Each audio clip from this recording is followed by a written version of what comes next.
Sertoba Media, where the struggle is real to be awesome. I push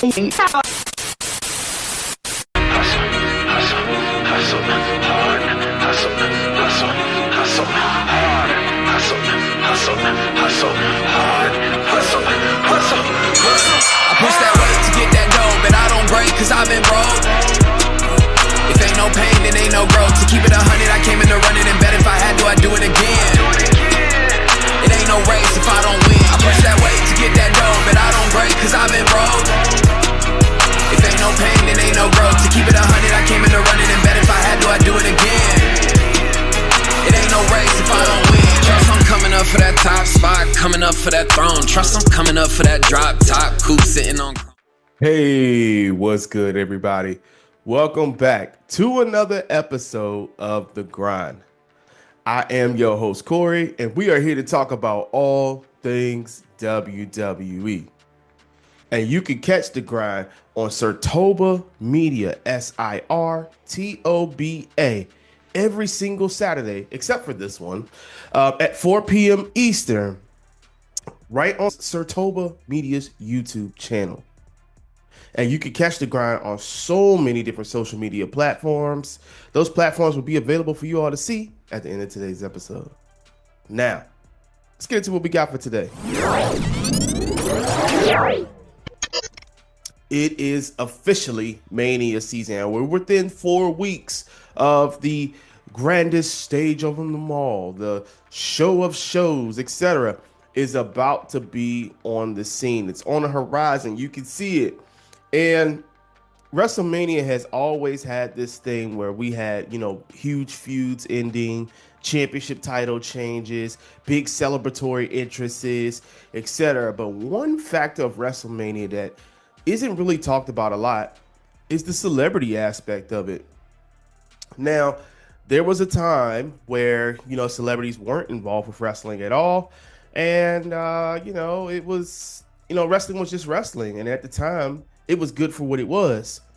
But being visionaries, they understood that eventually, you're going to have to cross over. If you're trying to hit a mainstream audience, if you're trying to get a mainstay audience, something's got to change.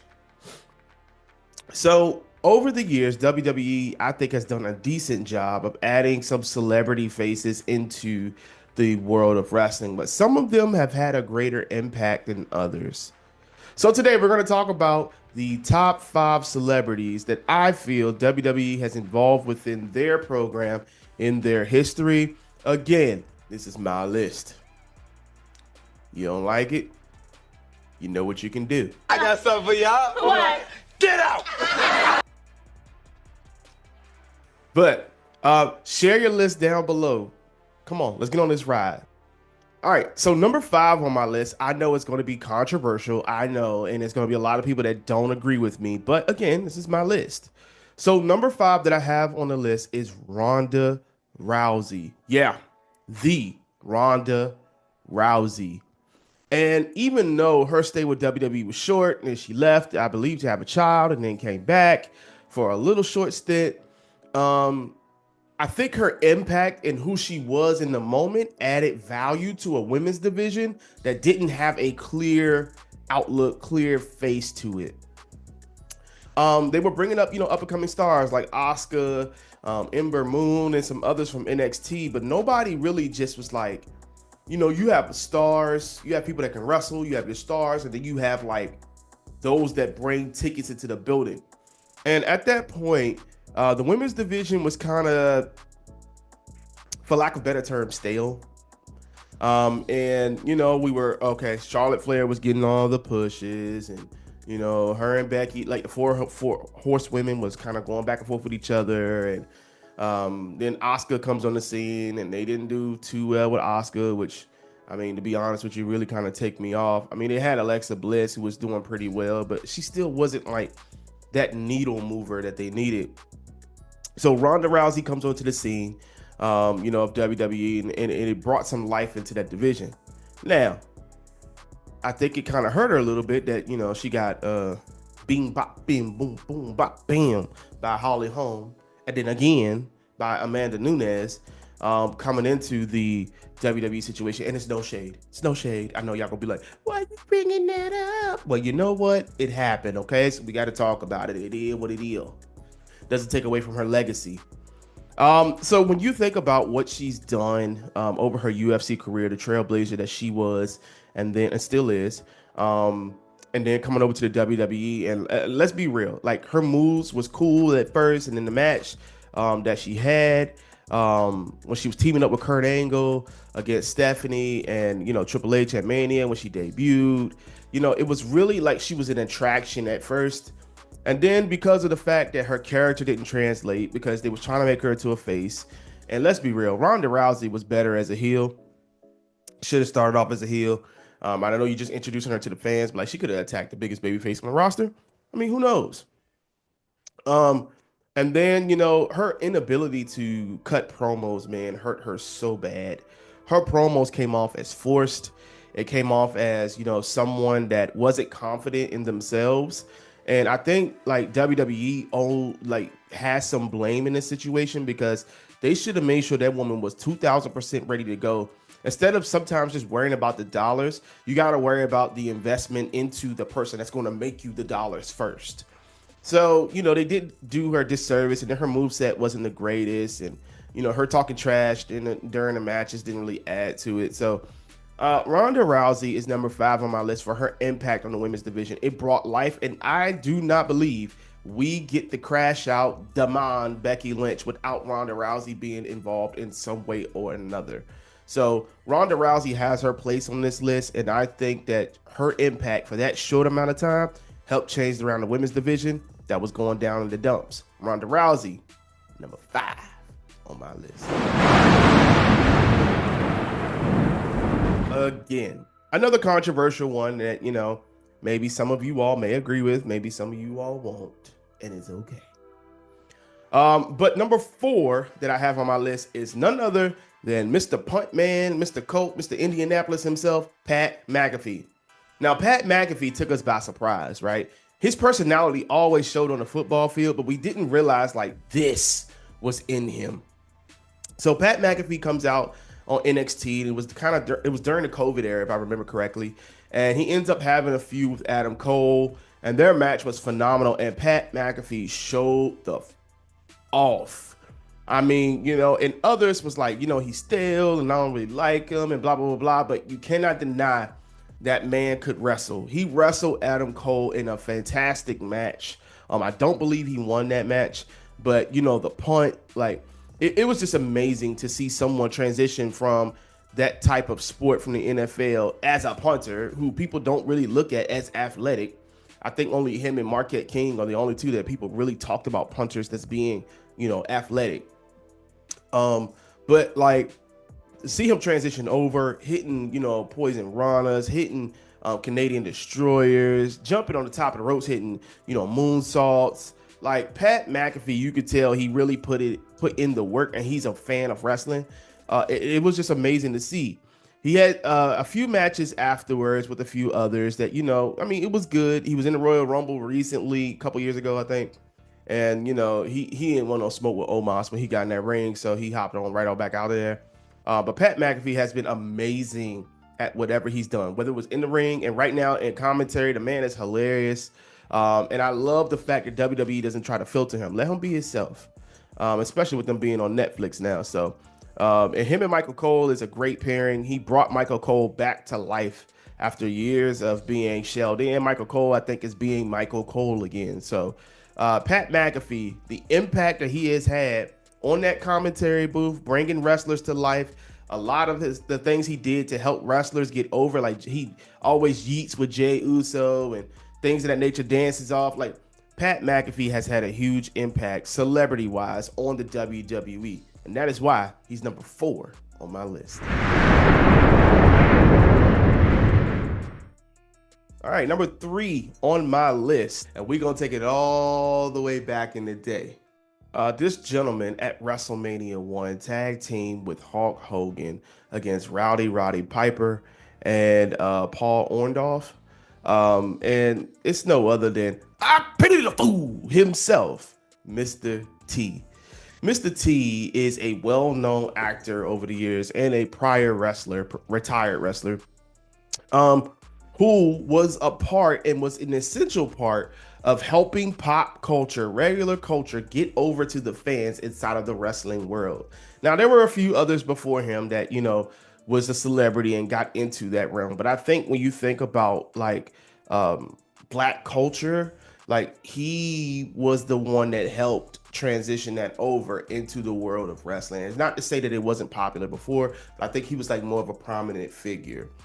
And like him teaming with the biggest, wrestling name in the world at the time and the biggest baby face, Hulk Hogan, even lifted up the aura of that match and of Mr. T himself against Rowdy Piper and Paul Orndorff. So Mr. T over the years has had great moments that we just look back. We remember him with his gold chains and his quotes and just what he had at the time where wrestling needed that jolt, where all the money from WWE was spent on that WrestleMania and was banking on that WrestleMania succeeding. And if it didn't, we probably wouldn't have a WWE today. And the fact that he came over to add his star power into what WWE was trying to be is a huge reason as to why WWE is still relevant to this day. So there was absolutely no way I could leave Mr. T off this list. Mr. T is number 3 on my list.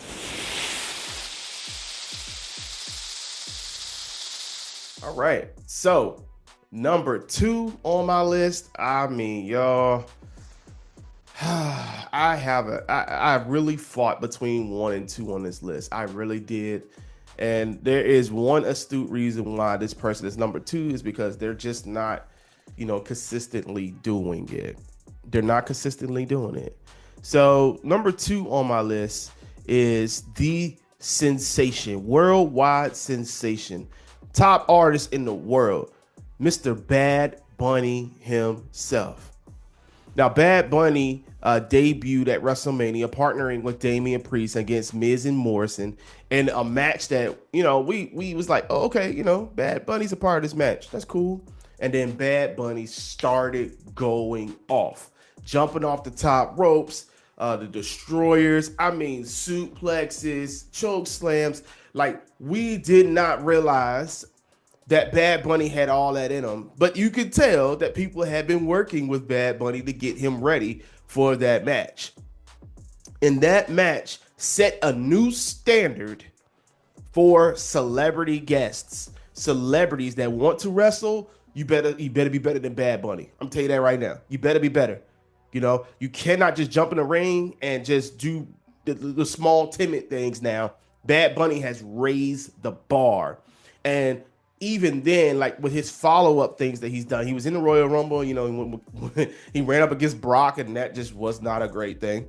But then the match that I think all of us will forever remember with Bad Bunny is him against Priest in a San Juan, Puerto Rico street fight at Backlash in Puerto Rico.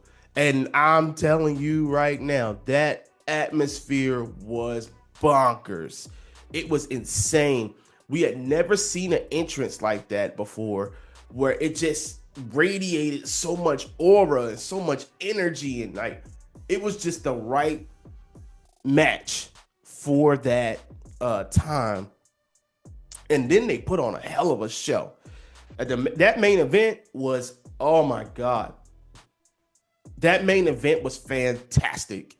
And it's one of those things where you just say, okay, I want to hang my hat on something. That is a match that Bad Bunny should and always should. Let me put it that way.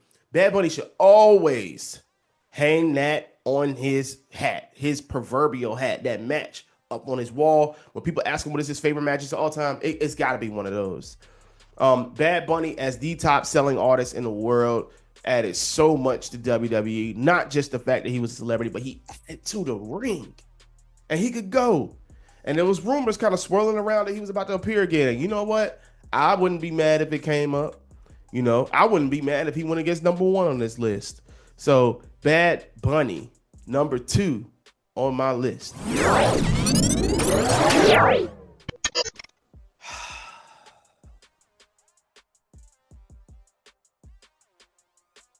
Now, it pains me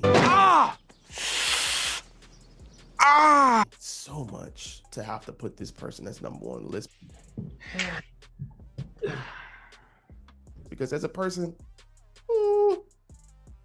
from what is shown, let me be fair. From what is shown from this person, shaky. Whoa, shaky. Shaky. I'm not a fan of this guy. I really am not. But you cannot deny his natural talent for the business. Keep in mind, the list is fluid. The list is fluid. Number 1 on my list is none other than Mr. Prime himself, Logan Paul. And the only reason why I put him over Bad Bunny is because he's more consistent. And he actually had a title reign, which, I mean, really wasn't a title reign, but whatever. He actually held a title in WWE. Let me put it that way.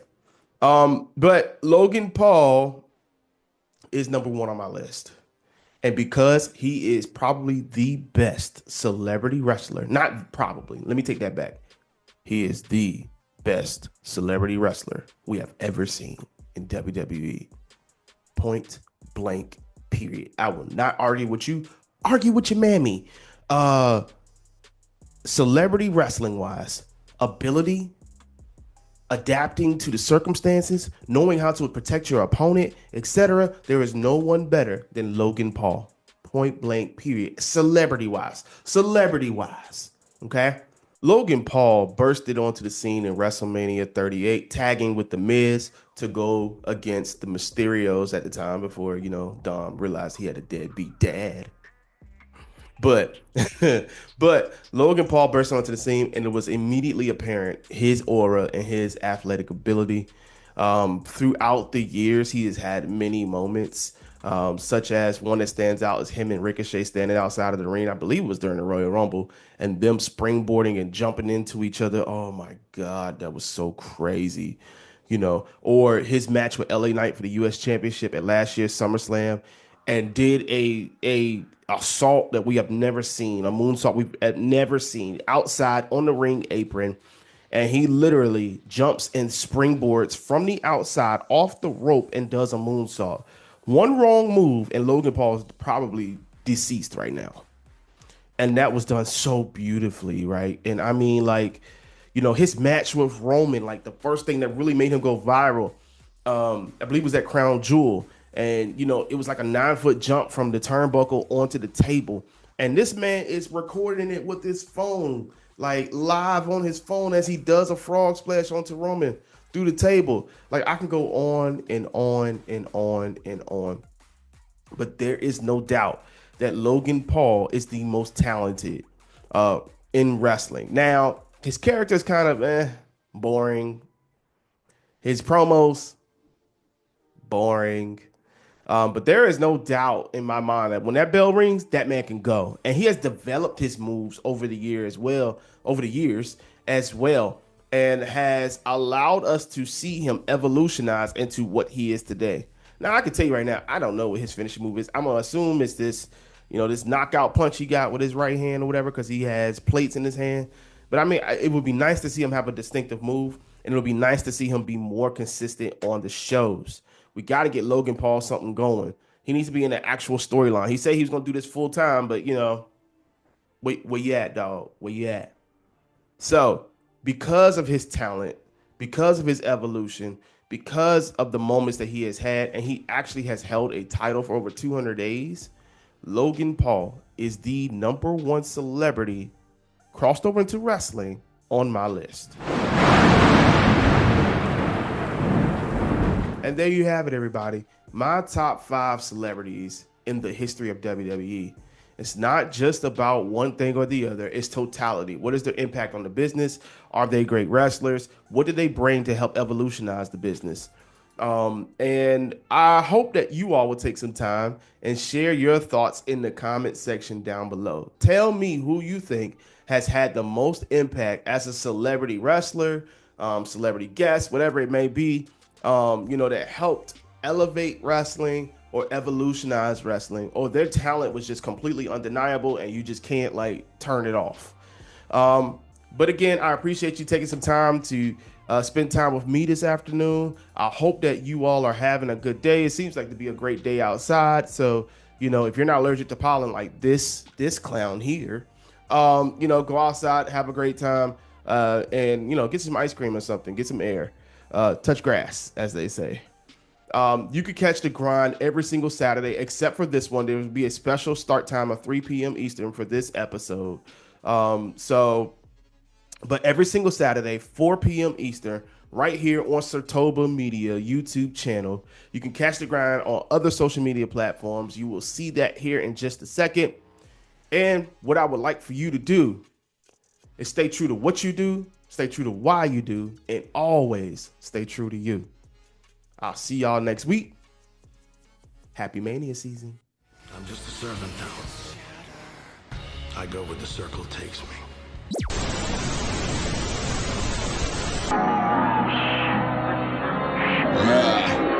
I push that weight to get that gold, but I don't break 'cause I've been broke.